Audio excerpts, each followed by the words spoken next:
மனிதன் ஜெயிக்காத ஒரு விஷயம் மரணம் மட்டும்தான். ஒரு பிறந்த நாள் கூட்டத்தின் நீளம் அவன் பெற்ற அங்கீகாரத்தை சொல்லும்.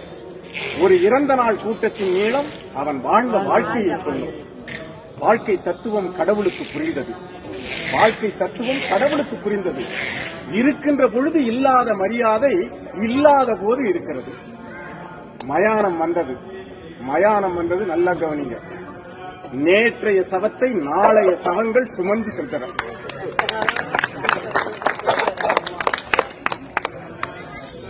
கடவுள் யோசித்தான், இறப்பென்று ஒன்று இல்லாது இருக்குமானால் இந்நேரம் மனிதன் கடவுளையே கொண்டிருப்பான். பாவம், ஆடிய மனிதர்கள் உறங்குவதற்கு செய்த ஆடாத தொட்டில்தானே மயானம். அந்த வேலை முடிந்து சென்றது கூட்டம். இது ஆறறிவு ஓய்ந்து அடங்குகிற ஆட்டம். கடவுள் யோசித்தான், உயர்ந்த ஜாதியினருக்கும் தாழ்ந்த வகுப்பினருக்கும் தனித்தனியே மயானங்கள், மதங்கள் ரீதியில் மயானத்தில் பிரிவுகள், சாம்பல் மேட்டில் கூட சன்மார்க்க பிரச்சனைகள். என்ன மனிதனிடம், என்ன மனிதனிடம் அரைஞான கயிறை அறுத்துக் கொள்ளும் வேளையிலும் அடங்க மறுக்கிறானே இந்த மனிதன். அங்கிருந்து கிளம்ப புறப்பட்டால் ஆவிகள் சில அவனை அடையாளம் கண்டு கொண்டன. ஆண்டவனை அடையாளம் கண்டு கொண்டன. யார் நீ என்றான் இறைவன். நேற்று வரை நான் முதலாளி, இன்று என் விலை எனக்கே தெரியவில்லை.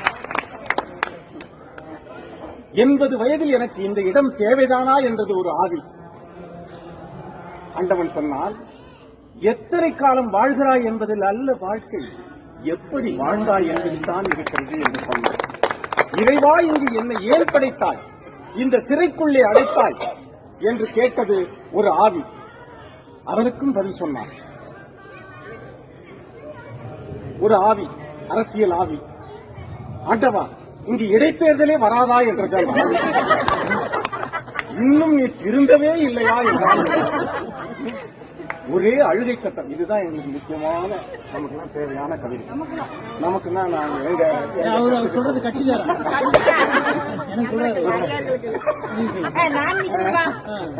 ஒரே அழுகை சத்தம். பெண்ணாக பிறந்தது போதுமடா சாமி என்றது ஒரு ஆவி. ஆண்டவன் அருகில் வந்து காதோறும் சொன்னால், ஆணாக பிறந்து பார், அதை விட கஷ்டம்.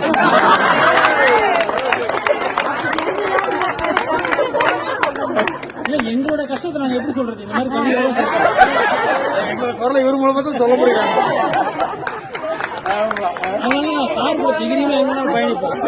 எங்க போனாலும் எங்களை விட்டு கொடுக்க மாட்டாரு. எங்களை ஆண் வர்க்கத்தை. இறைவா, நான் செய்த பாவம் என்ன என்று அழுதது ஒரு குழந்தை ஆவி. பாவிகள் நிறைந்த உலகத்தில் பிறந்ததுதானடா நீ செய்த பாவம் என்றான் ஆண்டவர்.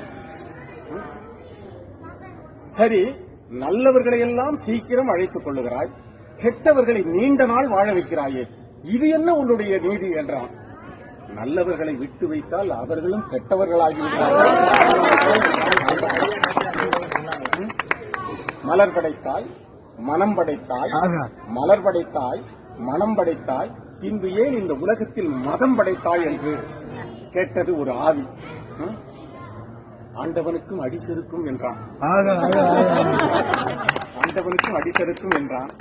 ஒரே சிரிப்பு சத்தம். நல்ல வேளை, தற்கொலை செய்து கொண்டது நல்லதாய் போயிட்டு, ரொம்ப மோசமடா சாமி என்றது அந்த ஆவி. கோழைகளோடு நான் பேசுவதில்லை என்றான் கடவுள். அது சரி, எல்லா உயிர்களும் பிறக்கின்றன, இறக்கின்றன, உனக்கு மட்டும் சாவே கிடையாதா என்றது ஒரு ஆவி.